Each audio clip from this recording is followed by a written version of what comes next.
Esta semana en Conversaciones con Cebrián, el protagonista es Ernesto Zedillo, expresidente de México. Nacido en Ciudad de México en el año 1951, se afilió en 1971 al Partido Revolucionario Institucional. En 1987 fue designado subsecretario de Control Presupuestario y defendió la aplicación de un riguroso plan para combatir la inflación. Posteriormente fue nombrado secretario de Educación, cargo que tuvo que abandonar para poder dirigir la campaña a la presidencia de Luis Donaldo Colosio. Tras el asesinato de este en un atentado, Zedillo fue elegido nuevo candidato del PRI. Resultó además vencedor por un amplio margen, lo que le llevó a presidir la República entre 1994 y el año 2000. Durante su paso por la administración pública, esta sufrió cambios importantes encaminados a establecer en el país una auténtica democracia. Llevó a cabo un importante programa de modernización de la administración pública para equipararla así a los estándares internacionales de los países desarrollados. Emprendió además una severa lucha contra el narcotráfico y tuvo también que hacer frente a una de las crisis económicas más graves de la historia del país. Zedillo, al frente del último mandato del PRI, después de que este partido se mantuviera en el poder durante 71 años, pasó a la historia como el presidente que impulsó y consolidó la transición a la democracia. En la actualidad, dirige desde hace años el Centro para el Estudio de la Globalización de la Universidad Estadounidense de Yale, su alma mater, en la que se había además doctorado en Ciencias Económicas. No se lo pierdan.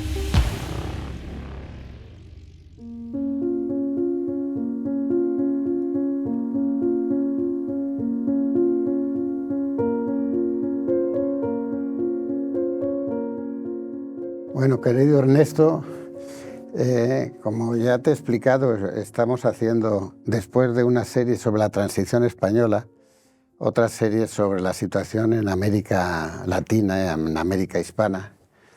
Y obviamente tenerte aquí es un lujo, porque el país más grande y más importante de la hispanidad es México. Es el país donde más personas hablan castellano. El segundo ya son los Estados Unidos, en gran medida gracias a los mexicanos que viven en Estados Unidos. Y además a mí nunca se me olvida que el primer Congreso de la Lengua Española lo organizaste tú. En Zacatecas. En Zacatecas, una gran ciudad que recuerda muchísimo a Segovia en el paisaje urbano, ¿no? Bueno, queremos explicar a la audiencia un poco la actualidad política, económica y cultural de Hispanoamérica, que tiene la particularidad de que utiliza el idioma más extenso de manera unida en el mundo. No hay un idioma tan unido, tan unificado como el castellano, ni el inglés, ni el chino mandarín, ni el árabe, ni ninguno de estos, como lo es el idioma español, que lo hablan ya 600 millones de personas.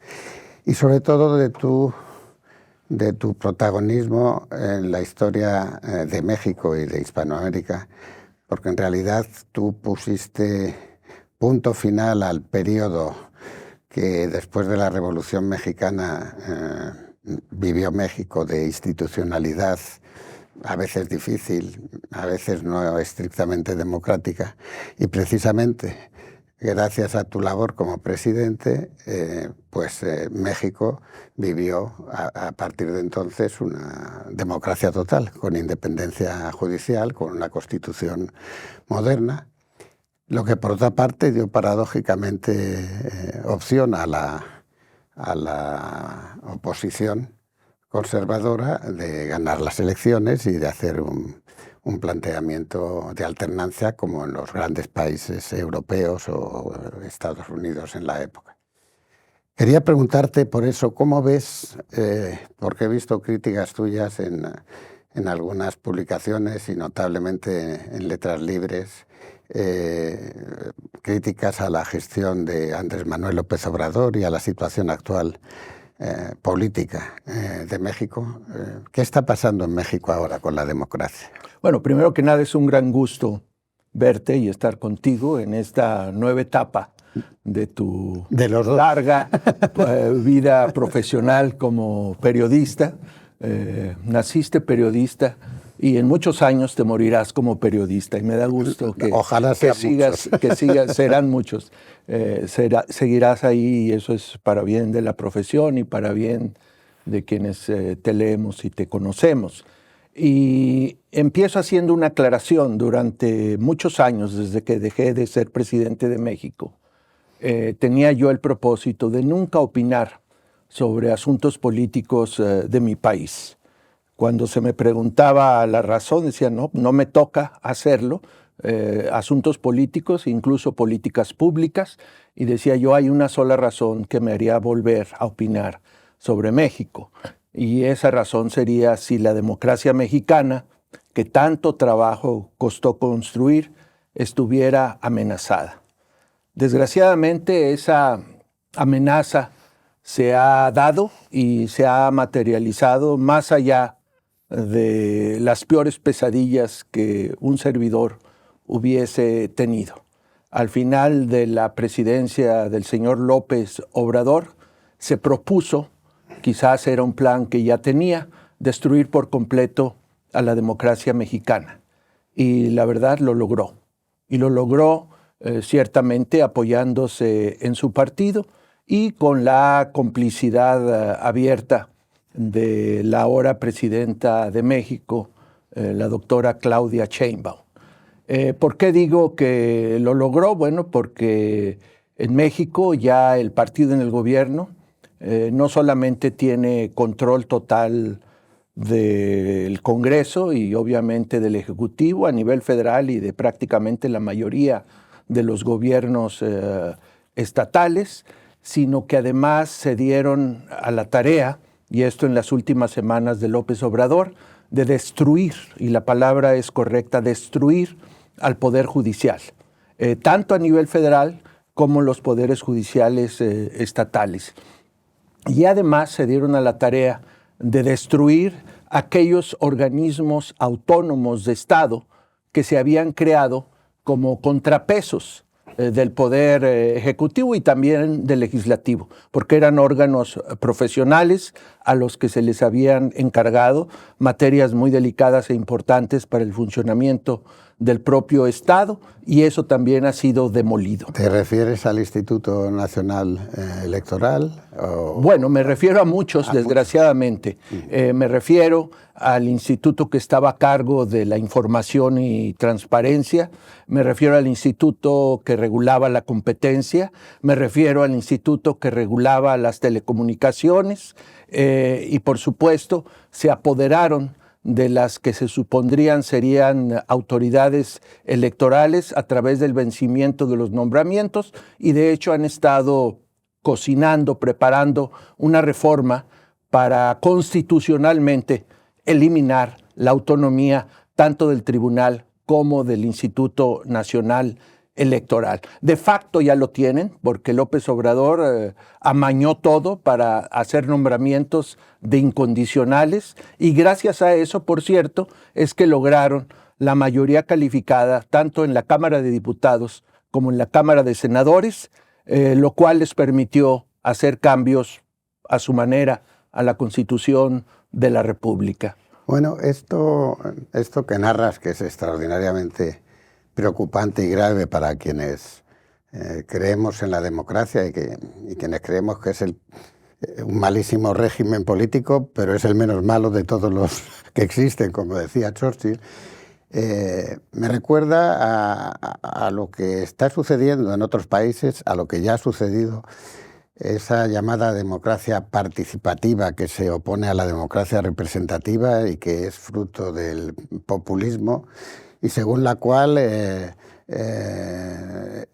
función de lo que el pueblo, como un ente casi abstracto muchas veces, decida, es lo que garantiza la legalidad de las decisiones del Poder Ejecutivo. Eso ha pasado y al final se acaba en una tiranía o en una dictadura. Eso ha pasado en Venezuela, pasó en cierta medida con Correa en Ecuador, está pasando en muchos países de América Latina, no solo de América Latina.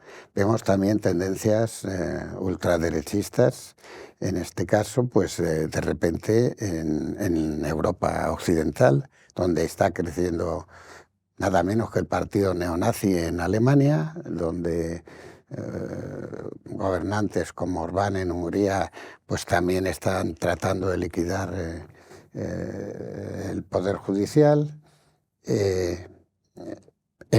Para no hablar de Bukele, pero sobre todo hablemos de Trump, porque también Trump en estos primeros meses que lleva en la presidencia está confrontando al Poder Judicial, pese a que en gran medida el Poder Judicial del Supremo había sido ya nombrado en su primer mandato por él, y incluso estamos viendo en España un conflicto entre el Ejecutivo, que controla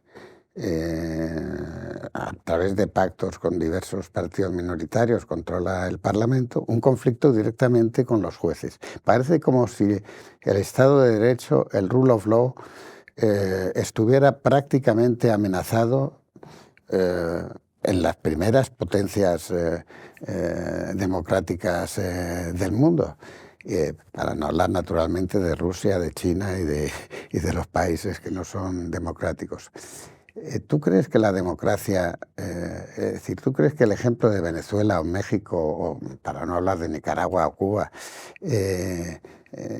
o el ejemplo de Bukele en El Salvador y de Orbán en Hungría puede continuar, que la democracia puede desaparecer? Bueno, no quiero que desaparezca la democracia, y, digamos, subrayaría un hecho, que los propios autoritarios emergentes de los últimos años, en todos los países que has mencionado, han utilizado la democracia representativa para acceder al poder.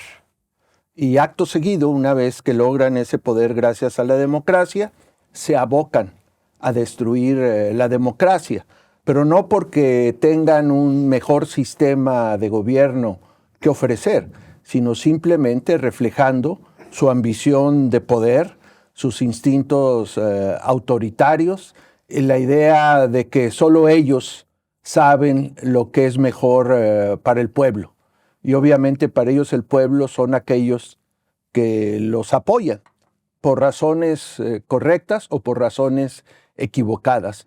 En cierto sentido, yo diría que lo que está pasando no refleja algo inherentemente malo en la democracia. Esto ocurre que alguien está abusando la democracia. Son golpes de Estado silenciosos. En el pasado se utilizaba poner tanques y la fuerza militar en las calles y simplemente declarar que se tomaba el poder de manera autoritaria. Ahora lo que han hecho estas personas es todo un plan para hacerse del poder, fingiéndose como demócratas. Algún día, a punta de ir al juego democrático, logran el poder y en ese momento empiezan a aplicar su proyecto de toma definitiva del poder y de ejercicio autoritario del poder. Entonces, para mí no es sintomático de que la democracia per se esté fallando. De hecho, si vemos objetivamente cuándo y cómo se han dado los casos más exitosos de desarrollo, por lo menos en el mundo occidental, eso coincide con el hecho de que han sido gobiernos democráticos, de centro, de derecha, de izquierda, los que han tenido el gobierno democrático para lograr el avance realmente significativo que se ha logrado en el mundo desde el final de la Segunda Guerra Mundial. Entonces, no hay, digamos, indicadores que objetivamente a mí me digan la democracia como tal falló. No, lo que pasa es que para tener democracias necesitamos ciudadanos y políticos que crean en la democracia y que crean en el Estado de Derecho. Cuando unos u otros dejan de creer y practicar la democracia y muestran un total desapego por el Estado de Derecho, es cuando se dan estas situaciones de autoritarismo que, por otro lado, históricamente, por lo menos de nuevo en el mundo occidental, siempre acaban en desgracia. Por lo menos esa es la historia de América Latina. Todos los experimentos autoritarios y populistas han terminado en desgracia en los países de América Latina. Y mucho me temo que será de nuevo el caso cuando en algunos años, seguramente personas distintas a ti y a mí, comenten lo que ha pasado en estos años, en nuestro presente, pues se referirán al otro fracaso latinoamericano, porque los latinoamericanos, no todos, pero muchos de nosotros, no supimos cuidar nuestras democracias. Bueno, pero vuelvo a decir, la primera democracia va a ser 250 años de la independencia de los Estados Unidos, en la que, por cierto, tuvo un papel importante la Armada Española y el Ejército Español, que apoyó a Washington y a los 13 estados frente a la Armada Británica y frente al Imperio Inglés. Después de eso, y después de las guerras de independencia en lo que eran las provincias y los virreinatos españoles contra España, hubo una invasión, primero de México, luego de Centroamérica, Cuba y Puerto Rico por parte del gobierno de los Estados Unidos. España había vendido ya la Florida a los Estados Unidos, Francia había vendido la Luisiana, y ahora llega un presidente de los Estados Unidos que amenaza con invadir o adquirir nuevas posesiones territoriales, Groenlandia, nada menos que Canadá. Es decir, que pareciera como si en la primera democracia del mundo y el primer ejército del mundo, y todavía la primera economía del mundo, aunque está prácticamente a nivel casi de la China, la democracia estuviera también en peligro. Y además las víctimas son inmigrantes latinoamericanos en gran medida, con disturbios además que han llevado al presidente Trump a utilizar nada menos que al ejército para restablecer la seguridad y la paz pública. ¿Tú crees que esta deriva es tan importante en los Estados Unidos para México como México para los Estados Unidos, por cierto? ¿Tú crees que esta deriva del presidente Trump va a poder ser controlada por tribunales independientes, como están tratando de hacerlo, etcétera, o que responde a la nueva civilización que se está construyendo en un mundo con cerca de 9.000 millones de personas y una tecnología digital que parece que no podemos o no sabemos controlar? Bueno, yo creo que, primero el señor Trump dirá que él está obedeciendo los poderes que la Constitución le otorga. Sin embargo, se han visto una serie de decisiones que se han vuelto seriamente cuestionables frente a la Constitución y las leyes de los Estados Unidos. No nos toca a ti y a mí, digamos, dar el juicio final sobre quién tiene la razón, pero lo que sí confío y espero es que la democracia americana funcione. Y un componente muy importante de la democracia americana es el poder judicial independiente que se han dado desde el nacimiento de ese país, algunas veces, digamos, teniendo mayorías de opiniones conservadoras, algunas veces opiniones más progresistas o liberales, pero de lo que no me queda duda es que en el Poder Judicial de los Estados Unidos, quienes creen absolutamente en el Estado de Derecho, pues son quienes lo integran.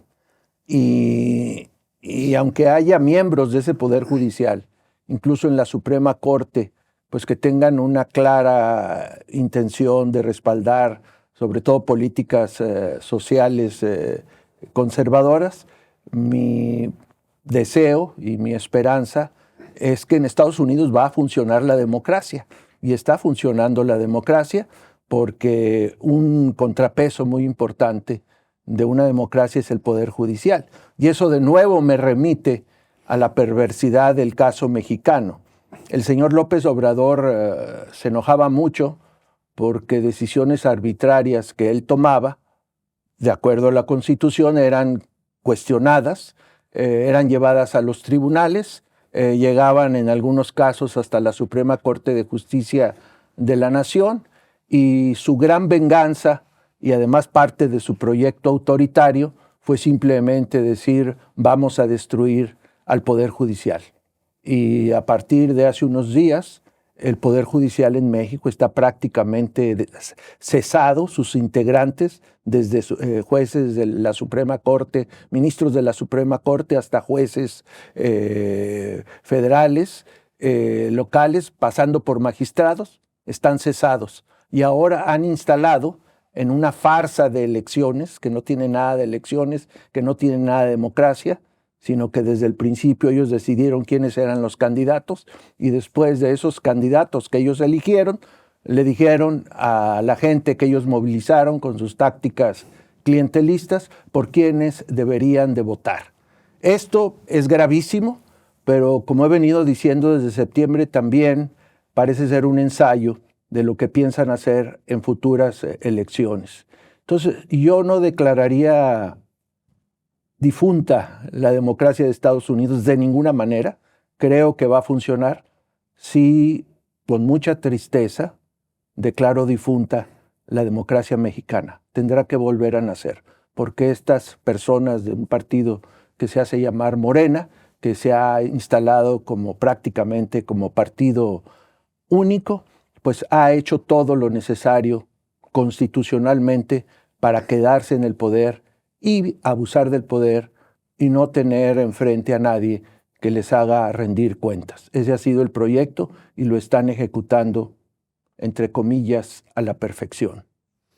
En todo este panorama que es tan grave en México, pero no es, por desgracia, exclusivo de México, como hemos comentado, y en un mundo además de repente en guerra en Europa, en guerra en el cercano Oriente, ¿dónde podemos encontrar el mayor apoyo para la perseverancia o para la defensa o el mantenimiento de la democracia? Porque hay otro tipo de guerra también que la está perjudicando, que es la guerra comercial. Y en este caso es así, declarada abiertamente por el señor Trump. Y también he leído intervenciones tuyas en varios círculos políticos y económicos internacionales, señalando que efectivamente la guerra comercial es de alguna manera pues la otra cara de la guerra en general, y que la desaparición del derecho precisamente en las relaciones comerciales y con arreglo a las instituciones internacionales es otra amenaza también al desarrollo de las libertades democráticas.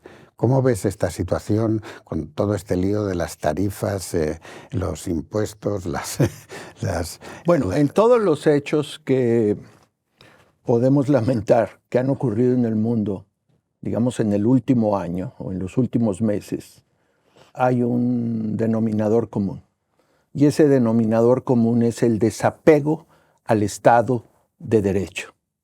A nivel nacional, en algunos casos, y ciertamente a nivel global. Después de las traumáticas experiencias de la primera mitad del siglo XX, las dos grandes guerras, donde más se sufrieron en muchos sentidos, bueno, aquí y en Japón, en Europa y en Japón, se fue construyendo prácticamente, incluso antes del final de la guerra, se sentaron las bases para un nuevo orden internacional basado en el derecho internacional, basado en las reglas y operado por instituciones multilaterales. Y lo que estamos viendo en los últimos meses es un total desapego a las reglas aceptadas por todos en su momento y a las instituciones multilaterales encargadas de vigilar la operación, aplicación, y en su caso, como el caso de la Organización Mundial de Comercio, incluso dotada de mecanismos de sanción. Y eso es lo que es muy grave, o lo que es más grave. Las políticas individuales, que por cierto, en estos casos van en contra del interés nacional del país que las está practicando, tienen otra dimensión, y es la dimensión simplemente de decir, ya no nos importa el derecho internacional, ya no nos importan las instituciones. Y eso está llevando al mundo, o podría llevarlo de facto, pues no a ese mundo o sistema basado en reglas, sino a un mundo en el cual lo único que cuenta es el poder económico y el poder militar. Y de nuevo hay que remitirnos a la historia. Cada vez que ese criterio ha prevalecido, por lo menos entre las grandes potencias, eso se ha convertido en un episodio muy oscuro para la humanidad, porque ha implicado violencia, porque ha implicado guerras, porque ha implicado la muerte de muchos millones de seres humanos. La descomposición geopolítica puede llevar a la confrontación militar, y eso es algo que significará sin duda un retroceso para toda la humanidad después de los grandes avances que se lograron en la segunda parte del siglo XX y principios del siglo XXI. Ese orden mundial después de la Segunda Guerra Mundial se basó fundamentalmente en dos grandes potencias, la Unión Soviética y los Estados Unidos, en una situación que se denominó de Guerra Fría, que era un poco la mutua amenaza, garantizaba, si no la paz, la estabilidad y la no violencia en las relaciones básicas entre las dos grandes potencias. Ha habido una potencia emergente que tú conoces bien, tú y yo hemos coincidido varias veces en China, entre otras cosas con la Fundación Berggruen. Has tenido ocasión de hablar con Xi Jinping, el primer Xi Jinping, cuando estaba estrenándose. ¿Qué piensas de la posición de China en toda esta situación? China no tiene bases militares en el extranjero, tiene 2 bases militares en el extranjero, pero China no es un país democrático. Y además, en el caso de México, fue un competidor en gran medida para las maquilas, etcétera y tal. México se puede ver beneficiado desde el punto de vista quizás de la mano de obra o no sé, de la tensión con China, pero China es el primer cliente comercial de América Latina. Es decir, desde el punto de vista de la agricultura, la ganadería, los minerales, etcétera y tal. Es decir, el futuro de América Latina en estos momentos está ligado al futuro económico de China y a la relación multilateral. ¿Cómo ves tú, cómo puede China en este momento, China que Nixon y Kissinger logró separar de Rusia y que Trump ha vuelto a unirlos a Rusia y a China, ¿cómo ves tú la China de los próximos 5 o 10 años? Bueno, antes de ver cómo veo al futuro, veo con mucha preocupación lo que ha sucedido en años recientes, prácticamente en lo que va de este siglo, no en China, sino en la reacción, por parte de los Estados Unidos y desgraciadamente en años muy recientes, también en Europa, respecto al éxito que ha tenido China.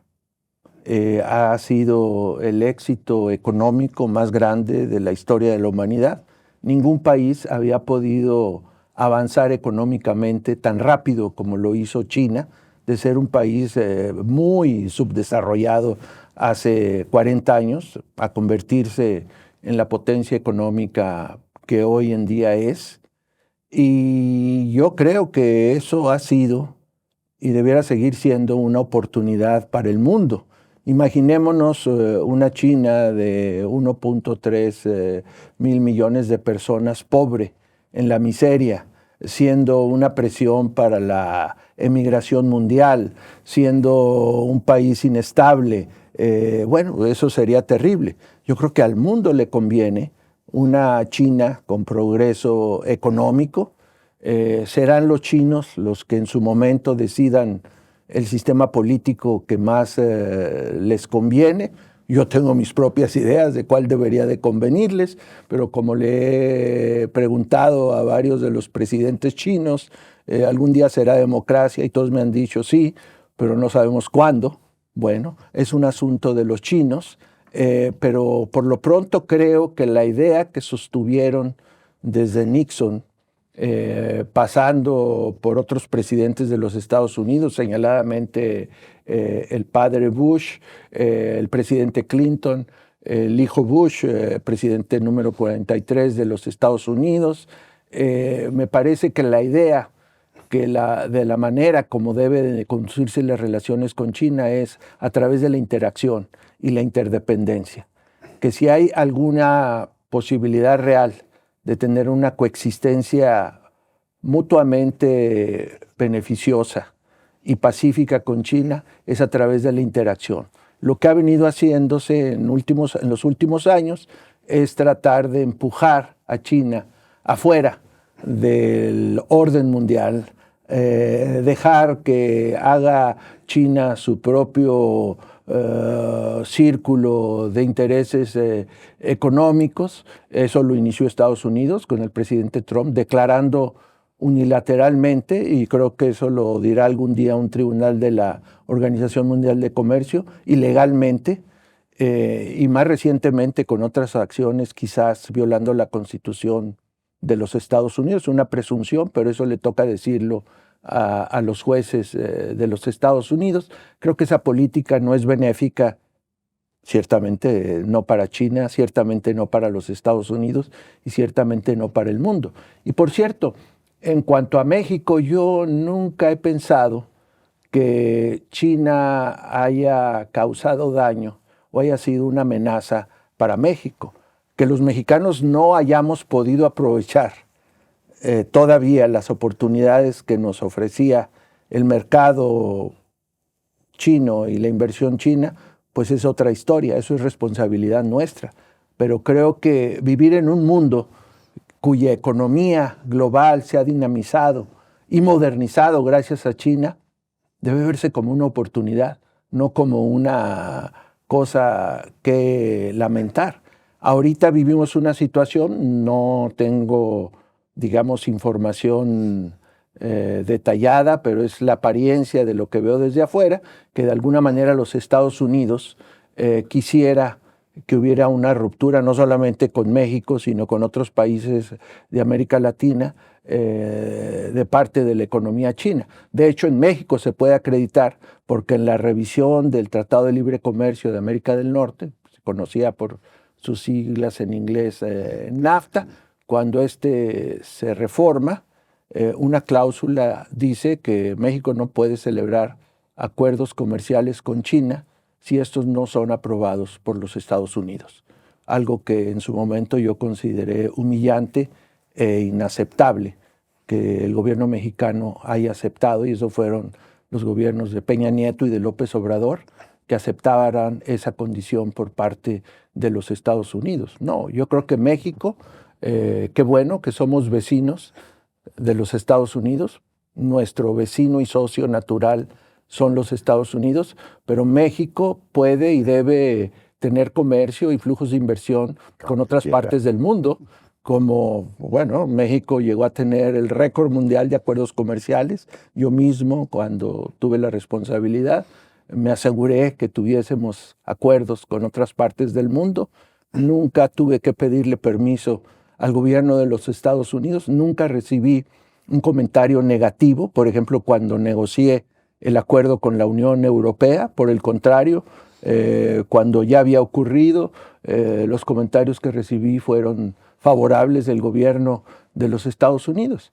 Ahora los países que quieren mantener una buena relación con China, pues son criticados, atacados y en los hechos limitados en el ejercicio pues, de ese acto soberano que es el tener relaciones pacíficas y mutuamente benéficas con el país que así decida. Hay un tema en América Latina ya casi tradicional, pero que es creciente, que es el aumento del narcotráfico, la criminalidad organizada que conlleva la corrupción política y la violencia política también. Y estamos viviendo en algunos países, sobre todo de América del Sur, pero también de México, estamos viviendo un repunte de la violencia, de la criminalidad, que afecta a líderes políticos a veces afecta a jueces, a veces afecta a periodistas. Durante los últimos años México se ha distinguido desgraciadamente Tristemente por ser el país donde más periodistas eran asesinados normalmente, y normalmente ligado a las bandas del narcotráfico, etc. Y también hay muchos rumores, y a veces no solo rumores, no solo en México, pero también en México, y desde luego, por ejemplo, en Venezuela y en otros países de América Latina, respecto a la connivencia entre sectores de las Fuerzas Armadas y el Ejército y las bandas de narcotraficantes que han crecido, que se han multiplicado en todo el subcontinente y que se considera que son otro enemigo, no potencial, sino real para el desarrollo democrático. ¿Cómo piensas tú? ¿Tú crees que la legalización de la droga, como a veces se ha comentado en las reuniones de la OEA y de otros organismos interamericanos, podría ayudar, o que sería todavía peor si se legalizara la droga? ¿Y cómo crees tú que, al margen del uso de la fuerza pública, es tan grande la corrupción política que puede generar la inmensa fortuna de los narcotraficantes, que parece que este es un fenómeno que no tenemos manera de controlar? ¿Cómo? Bueno, quizás deba hacer un comentario de tipo general en relación a mi región, América Latina, y es el hecho de, salvo con muy contadas excepciones, el Estado de Derecho, incluyendo la seguridad ciudadana, muestran históricamente una gran debilidad. Y desde mi punto de vista, ese es uno de los grandes obstáculos que hemos tenido en América Latina para dar ese salto de desarrollo que queremos y que necesitamos. Parte de ese problema tiene que ver con la presencia desde hace muchos años, pero agravada en los últimos 15 o 20 años, del crimen organizado. Había casos extremos, como el caso de Colombia, donde hubo una cierta disminución, pero ahora vuelve, y luego se vuelve el caso de México, el caso de Brasil también se está volviendo crítico. Ahora Ecuador está devastado por esto, pero en este aspecto de inseguridad y de desapego al Estado de Derecho, que no lo explica todo, subyace, sin embargo, la manera como hemos decidido en nuestros países y desgraciadamente en prácticamente todo el mundo, tratar el tema del consumo y la producción de drogas. Esta, por cierto, es una política que de nuevo fue impuesta a nuestros países desde fuera, donde los Estados Unidos jugaron un papel protagónico. Hay que estudiar la historia de cómo se dieron estas políticas en Estados Unidos a principios del siglo XX, cómo fueron avanzando, y desgraciadamente se encuentra, y esto no es lo que digo yo, esto lo dicen los historiadores de esas políticas, uno por cierto muy distinguido de mi propia universidad, el profesor David Musto, que ha escrito, digamos, la historia hasta cierto año definitiva de estas políticas, y se muestra cómo no tenían, digamos, base científica, médica, y que de hecho había unas bases muy cuestionables que tenían que ver con el racismo, con el fanatismo, con el extremismo, pero que sin embargo tuvieron éxito para que así se conformaran esas políticas que después de alguna manera fueron impuestas a otros países. Entonces, tenemos un sistema que nació mal, que ha crecido mal y que no ha dado los resultados que supuestamente se proponía dar. Entonces, si algo no te ha funcionado durante un siglo, pues lo que hay que hacer es cuestionarlo seriamente. Y la manera como lo hemos hecho, y cuando digo lo hemos hecho, porque lo he hecho en compañía de amigos tuyos como el presidente Fernando Enrique Cardoso, Ricardo Lagos, Juan Manuel Santos de América Latina, pero también en compañía de otros señores, por ejemplo, gentes como Paul Volcker o George Shultz, ya fallecidos de los Estados Unidos, y gente muy destacada de Europa, de España Javier Solana, esta Comisión Global de Política de Drogas, a donde hemos concluido que el paradigma que se ha utilizado es un paradigma equivocado, llamado desde antes y ciertamente ahora a fracasar, y que debemos revocar ese paradigma y abocarnos a pensar y construir un nuevo paradigma en el cual el tema de las drogas se trate fundamentalmente como un tema médico y de salud pública. Y que si se hiciera eso, que no es esta legalización ramplona de la que a veces se habla, no, este es un tema de salud pública que se debe de tratar con toda la complejidad que es necesaria al tratar un tema así, para evitar que el propio Estado, que es lo que ha sucedido en la práctica, sea el creador de un mercado negro al prohibir la producción y prohibir el consumo, donde obviamente en el mercado negro quienes van a concurrir a proveer pues son los peores elementos de la sociedad, aquellos que quieren y están dispuestos a violar el Estado de Derecho a cambio del dinero. Y eso es lo que hemos hecho. Los propios gobiernos han creado esta tragedia con las políticas con las cuales nos hemos propuesto combatir algo que no debe ni puede combatirse de esa manera. Y por eso hemos propugnado durante ya bastantes años pues que se repiense el enfoque. Yo mismo cada vez, digamos, he llevado mi posición a ser más firme e incluso radical. Tengo gran respeto por las personas que han trabajado para mejorar en el margen el sistema, para aliviar los efectos de estas políticas, pero después de todos estos años de seguir con mucho cuidado la evidencia, digo, no, esto requiere un cambio radical en el paradigma. Las 3 convenciones internacionales que gobiernan las conductas de los países en este tema son 3 convenciones malignas, equivocadas, mal pensadas, mal fundamentadas. Deben desecharse y debe crearse una nueva convención basada en principios de salud pública, con respeto a los derechos humanos, que nos lleve a un modelo radicalmente distinto al que hemos venido practicando. Y si no lo hacemos, vamos a seguir viendo tragedias como las tragedias masivas que han ocurrido en América Latina y señaladamente en mi país, donde más personas que en una gran guerra han muerto. Sí, y lo que estamos viendo Si ahora... hablamos de la guerra Rusia-Ucrania, en México, digamos desde el 2006, han muerto más personas que en esta guerra terrible, que es la criminal invasión de Rusia a Ucrania. Eso es increíble, pero es la verdad.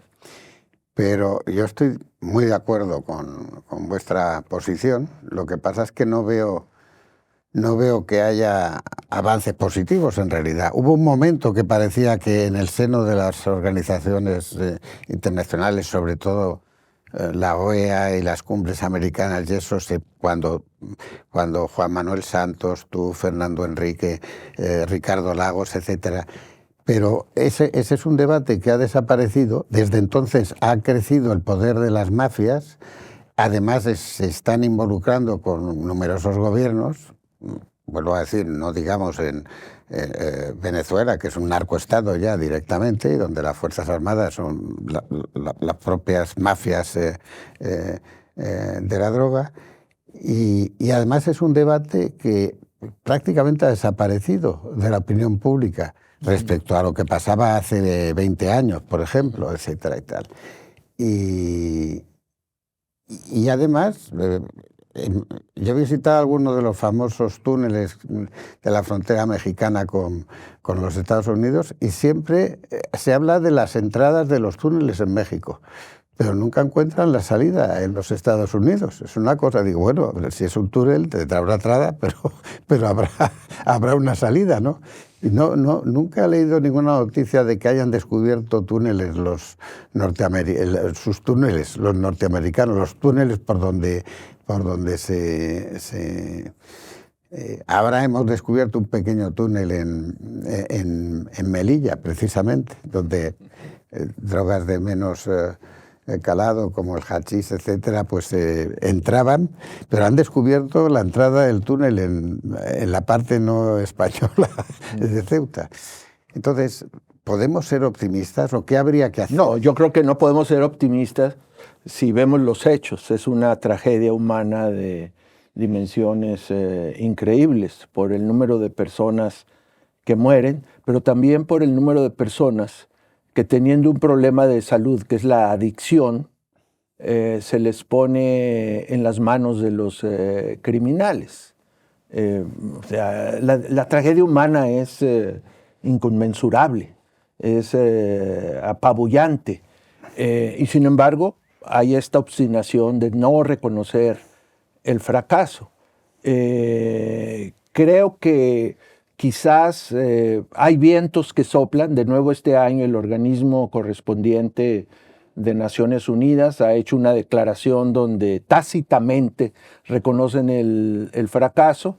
A raíz de eso se le ha pedido o se le está pidiendo al secretario general de la ONU que nombre una comisión pues que vuelva a estudiar el problema basado en esa declaración que no tenía precedente en ese órgano.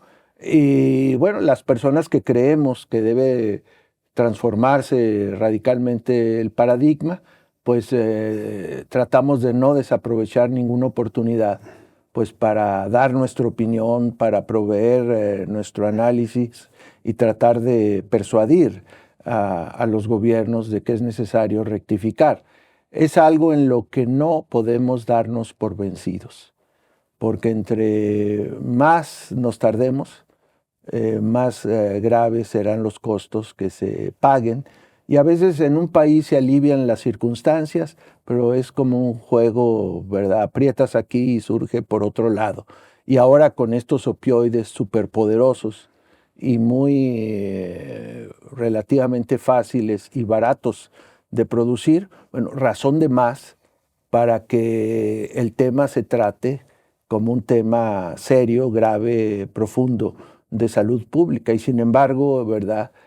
Sigue siendo el enfoque policial y además muy hipócrita, porque no sé, hace unos años en Estados Unidos quienes proveían el Narcan, que es digamos el antídoto cuando la gente está teniendo problemas casi de muerte como resultado de esos opioides, estaba prohibido que se distribuyera y se vendiera. Ahora han reconocido una realidad y ahora se encuentran en todas las farmacias esos parches para que la gente evite la muerte.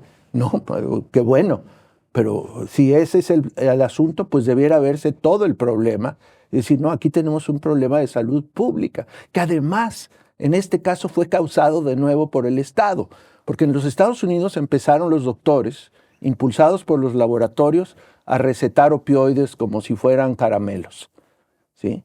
Y de repente el Estado se dio cuenta de lo que estaba sucediendo y de la noche a la mañana utilizó el peso del Estado para que los médicos ya no recetaran de esa manera estos opioides, y lo que hicieron fue poner a la gente que ya era adicta a esos opioides en la calle. Le regalaron al crimen organizado un mercado que obviamente una vez que está ahí, pues lo hacen crecer jalando más adictos a ese mercado negro. Está bien, han juzgado a las compañías que hicieron ese empuje con los doctores, han pagado grandes multas.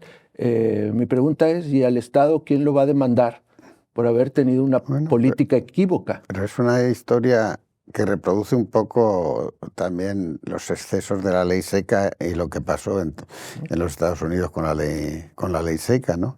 Sin embargo, estamos en una etapa, una especie de puritanismo teórico de la sociedad y de grupos sociales, pues efectivamente piensa que las prohibiciones y no las reglamentaciones es el buen camino para acabar con este tipo de... he leído en un documento de una intervención tuya que en esta confusión tremenda que está viviendo el mundo respecto al nuevo orden, Europa es la solución. Yo soy muy crítico con la actual situación de la Unión Europea. Creo que la ampliación se ha hecho mal. Creo que hay países en la Unión Europea que no cumplen mínimamente algunas reglas morales de la democracia. Creo que los ataques a la libertad de expresión y a la independencia judicial en varios países europeos, incluido el mío, cada vez son más evidentes. Y me satisface mucho que un europeo de América diga que Europa va a ser la solución para el nuevo orden mundial, porque yo lo dudo cuando Europa, primero, está padeciendo una guerra en el corazón de Europa. Segundo, está padeciendo una guerra también en su frontera sur y en el Mediterráneo, en el Cercano Oriente. Y tercero, ha perdido la revolución industrial. La revolución tecnológica.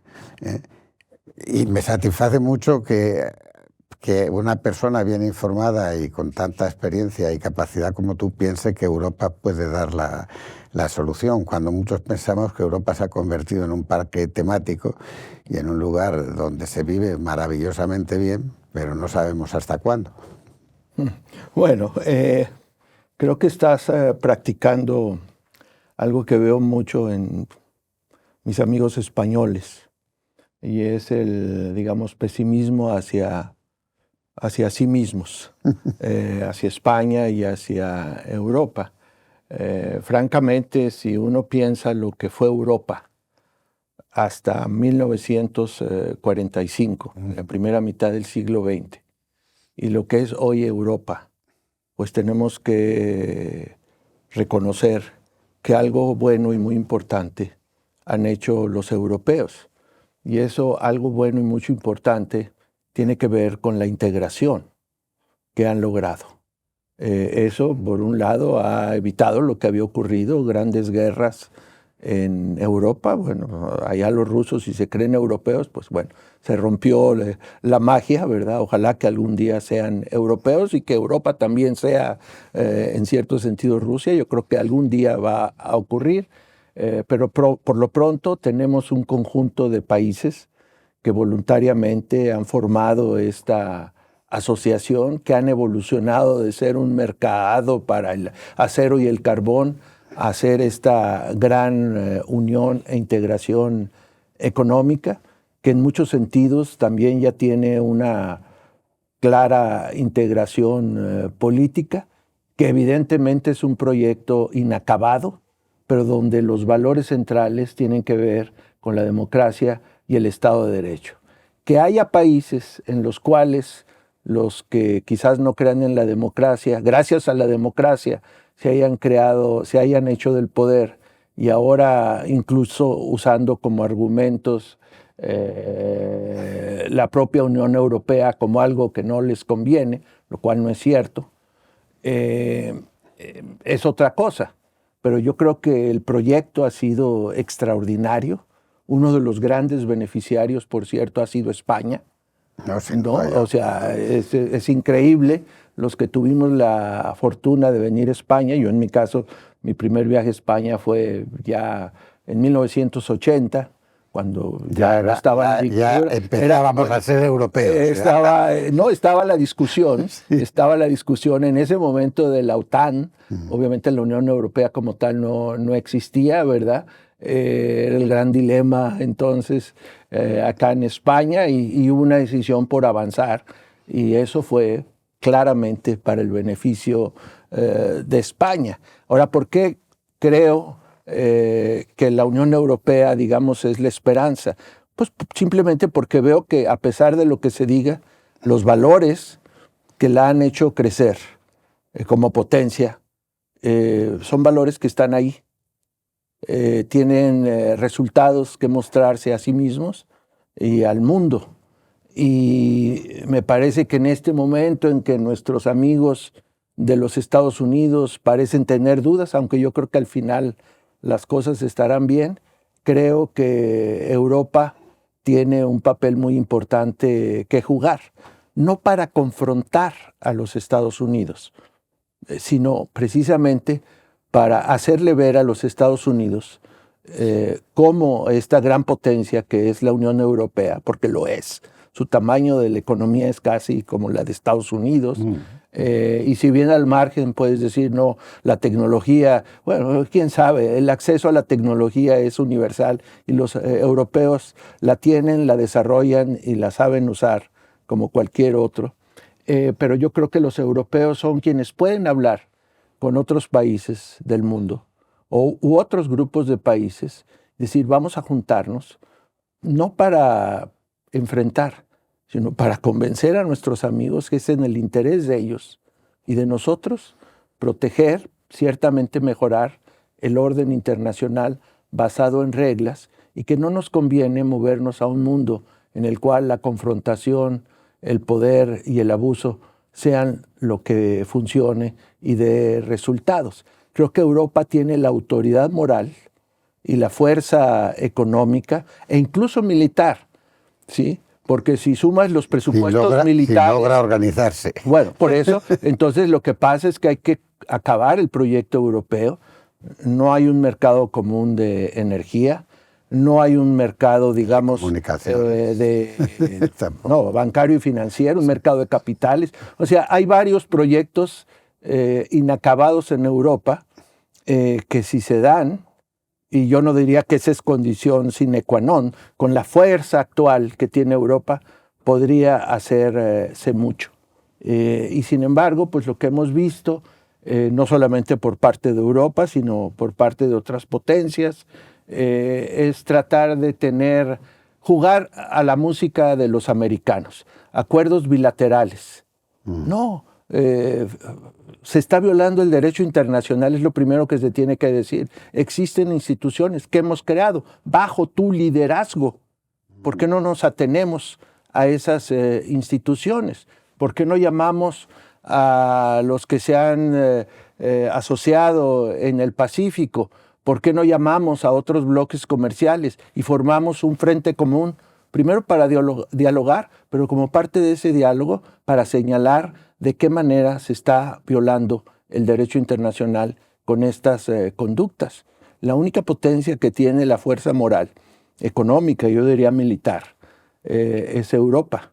Y me parece que incluso el diálogo con China por parte de Europa, como en los términos que se estaba dando hasta hace pocos años, China y Europa acordaron un acuerdo bilateral de inversión que no se ha puesto en práctica, porque empezaron a suceder cosas.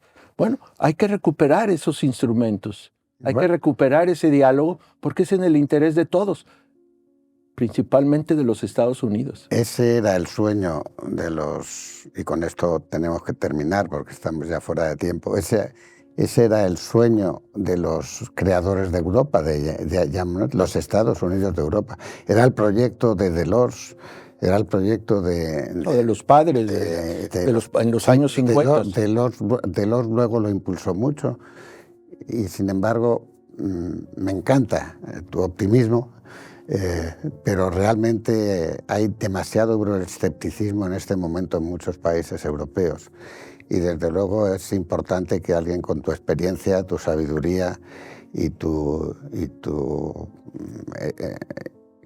triunfos demostrados en el progreso de la democracia en tu país, aunque ahora se vean tan amenazados o tan destruidos, pues tenga esa convicción. Muchas gracias por esta visita, por las lecciones y muchas gracias sobre todo por lo que has hecho en tu vida a favor de México, de España, de Europa y de los Estados Unidos también.